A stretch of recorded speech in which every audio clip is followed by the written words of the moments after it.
조드레박 신부의 영적 일기. 많은 은총을 받고 있었음에도 제가 목포 연동성당에서 사목할 때 사순 새벽 40일 기도를 하는데 새벽 4시에 일어나 하루의 일과를 일찍 시작해도 해야 할 일이 너무 많았습니다. 그래서 피곤하다, 쉬고 싶다는 말을 마음속에 늘 담고 있었습니다.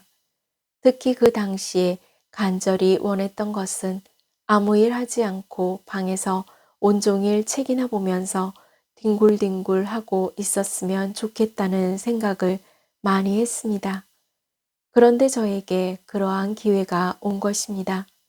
기온이 영하로 내려간 그날의 새벽 기도회를 마치고 병원에서 장례 사도 예절이 영안실에서 있어서 작은 이동식 앰플을 들고 가다가 제 허리가 삐끗했습니다. 사도 예절을 거행하고 나서 온종일 방에 누워 있을 수밖에 없었습니다. 다음 날에도 새벽 5시에 시작하는 새벽 기도회를 7시에 마치고 온종일 방에 누워 있었습니다. 이렇게 이틀을 누워 있어 보니까 바쁘게 돌아다닐 수 있다는 것이 얼마나 큰 은총인지를 깨달았습니다. 저도 그렇게 은총 받고 있다는 사실을 알지 못하고 매 순간 불평하거나 기도회를 하면서 내가 왜? 라는 의심을 하며 사제로서 자신에게 힘들게 살았던 기억이 있습니다.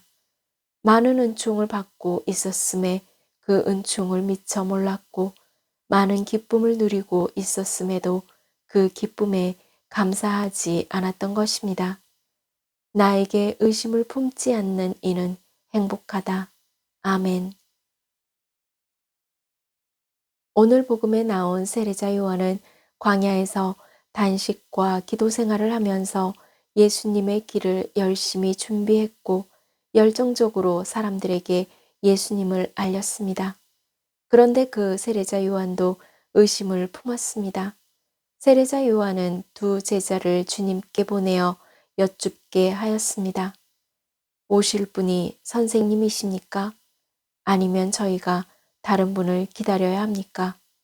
그러자 예수님께서는 세례자 요한이 보낸 두 제자 앞에서 질병과 병고와 악령에 시달리는 많은 사람을 고쳐주시고 또 많은 눈먼이를 볼 수 있게 해 주셨습니다.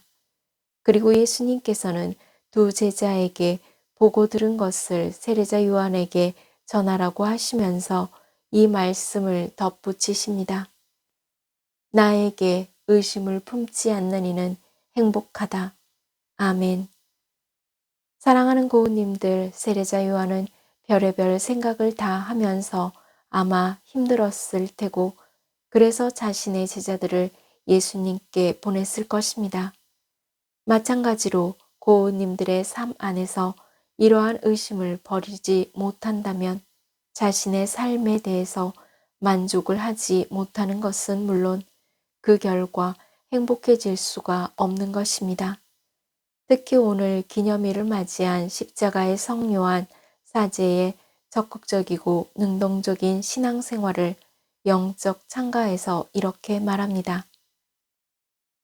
하느님 보아의 지혜에 들어가는 문은 십자가라는 문입니다. 그 문은 좁습니다. 그것을 통해서 들어가고 싶어 하는 이들은 적지만 그것을 통해서 다다를 수 있는 행복을 바라는 이들은 많습니다.